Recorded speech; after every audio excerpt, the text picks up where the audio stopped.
Right, welcome. And we have another interesting interview.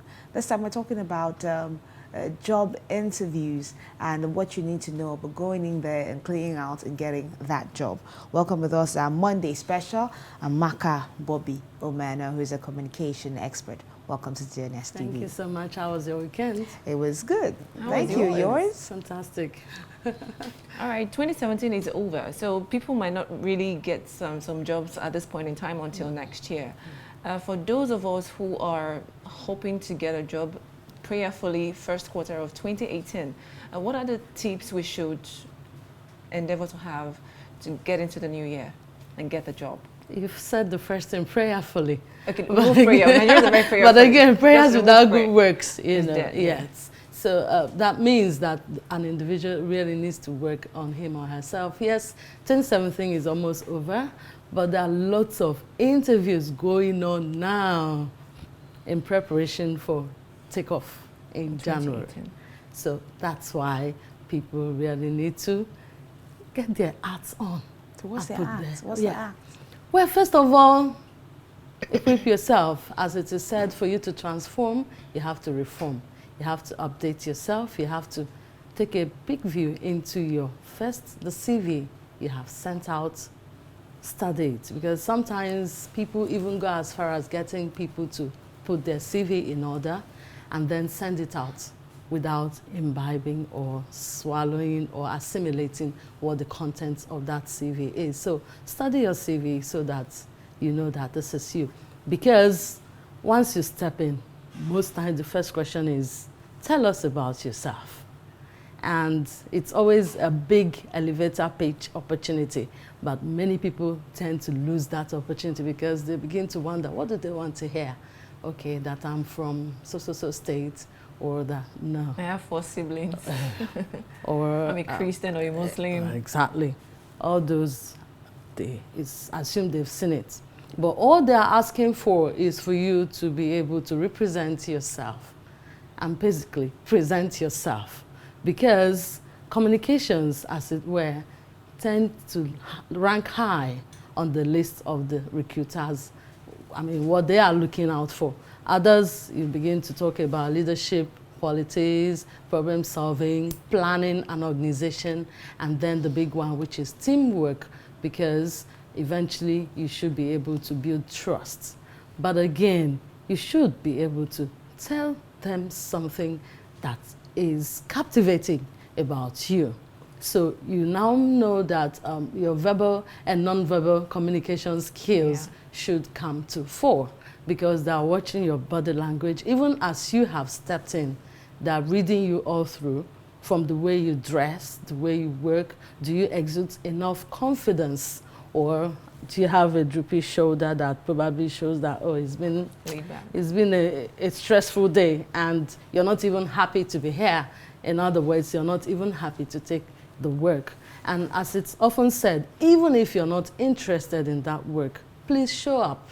Because some look at the invite, oh, I don't need this one, and they don't show up. That's a bad body language, even though they've not seen you, but it's a bad indicator, and you may be blacklisted. And of course, as it is said, it's a small world. You may think that company A has nothing to do with company B.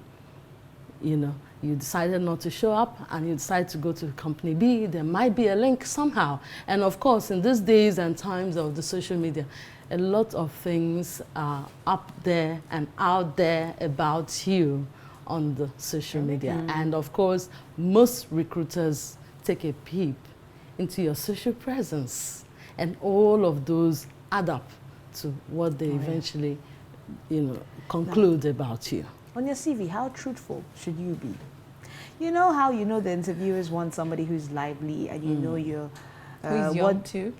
Exactly, who's young. You know you're part of a party pooper, you're a withdrawn person. And you say, I'm lively, I love to make friends.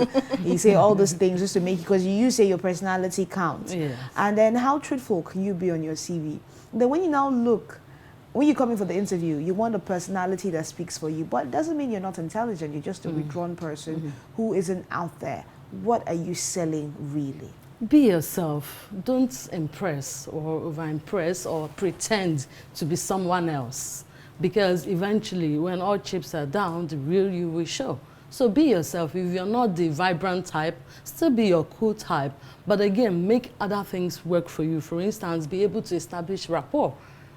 When we take a peep into a study which we all know as NLP, that's Neuro-Linguistic Programming, as propounded by John Grinder and Richard Bandra, we begin to talk about building rapport. They came up with this preposition talking about mirroring and matching the other person. If you are in a conversation or interpersonal face-to-face conversation, somehow, psychologically, we tend to mirror ourselves. If I look at you like, oh, Vicky likes the same color as I do, she sits the way I do, and I mimic, not imitate per se, you know, you find out that psychologically, unconsciously, you're more relaxed with me. Or if I discover that Zika has similar interests with me, and when she talks, she smiles, and her tempo is not too high-pitched, I mimic her consciously, but stylishly. And before you know it, we begin to build rapport. But if you say, okay, because you're the withdrawn type, and you meet this interviewer who is vibrant and all over the place, and you decide to still remain in your comfort zone, it may not really work. It would help a bit if you can zest up yourself a little bit to match his or her vibrancy. You know, it adds up for you. But all in all, be natural. But again, be informed. Discover what the company stands for, even before you step in there. Again, the social media gives us those opportunities. The internet is everywhere. You can always Google a company and even get to know a little about the position you applied for, so that when you're speaking at someone who knows what he or she is going in for, and not, looking lost. Okay, what's it all about? That's not what they want. So how truthful should you be on your CV?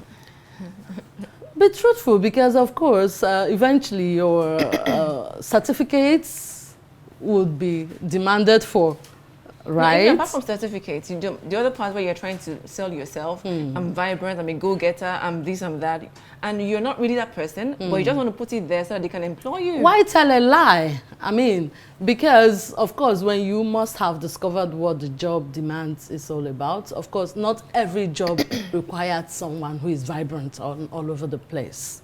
There are certain kind of works in which melancholics would thrive more than sanguines. So don't just feel because everybody is writing vibrant personality, go-getter, result-oriented, dream. Can work well in a Don't be a copycat. Okay. Because most times, you see, because of the internet world again, we've gotten to the stage of artificial intelligence, and somehow everything is becoming the same. So why would you want to be the same? Give them something different.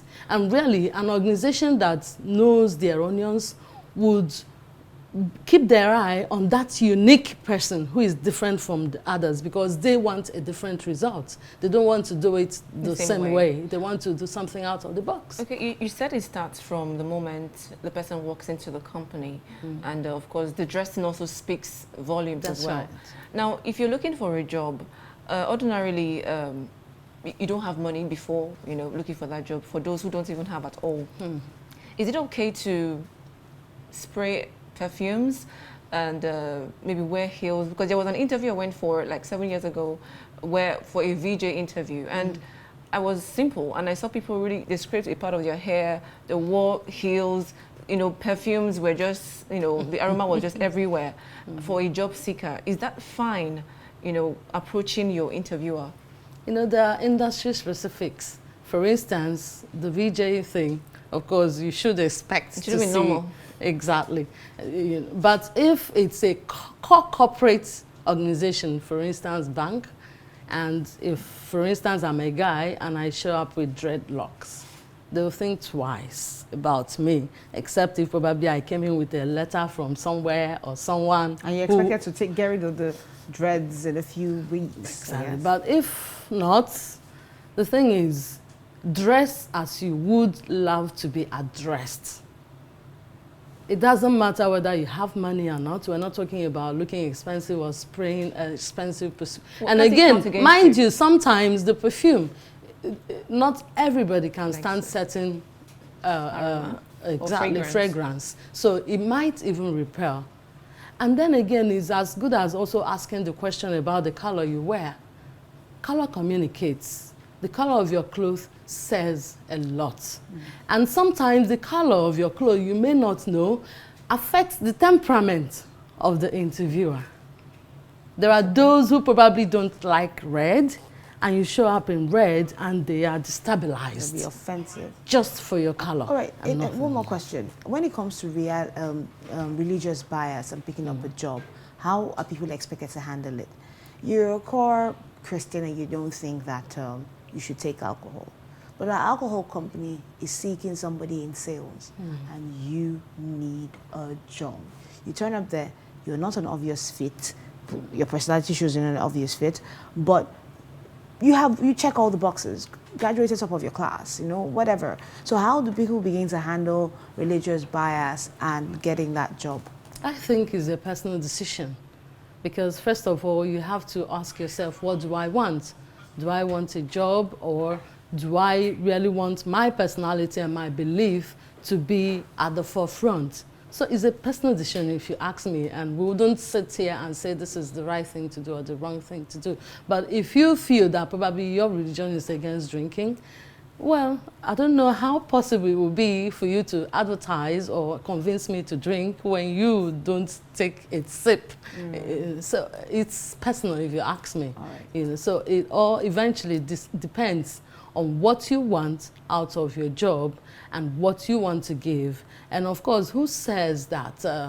Well, let's not go there. All right, fine. All right, thank you so much, Chiamaka Bobby-Umeano, for these beautiful tips that could help someone today out there looking for a job opportunity. Thank you once again. Thank for you your time so with much us. for having me. All right. And so up next, we'll have a fashion interview. As we said earlier, we're looking at male fashion. So much we talk about female fashion, but let's see what's the look a girl wants for her man. What's the coolest look for the holidays? You're right. And for men, you could probably pick up a few fashion tips from here.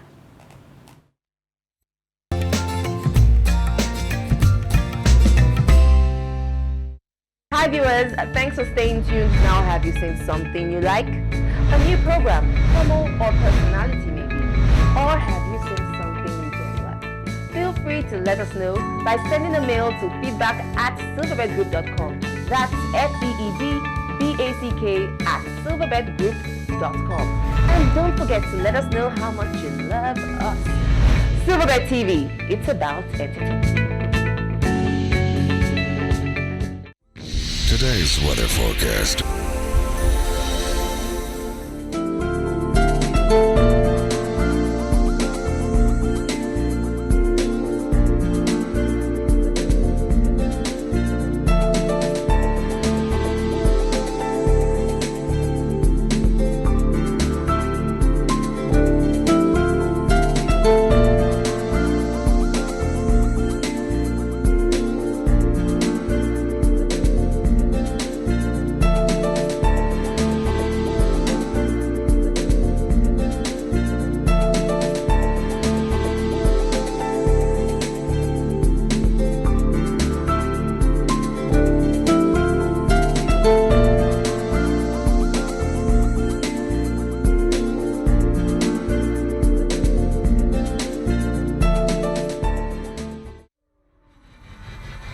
The following illustrious Nigerians have been nominated for the incredible Silverbird Man of the Year for their extraordinary achievements in the outgoing year. They are in no particular order. Bobby-Umeano, the Governor of Ogun State, for infrastructural development and attracting business to Ogun State, thereby creating massive employment opportunities. Abdul Samad Rabiu for the establishment of more locally based companies, leading to the employment of thousands of Nigerians. Aminu Tambuwal, the Governor of Sokoto State, for promoting education mainly for the girl child and the emphasis placed on education in general. Dr. Jo Oke Udumaki for her unwavering commitment to the promotion of women's rights. And in Nyesom Wike, the Governor of River State, for massive infrastructure development projects in River State, earning him the title Mr. Projects.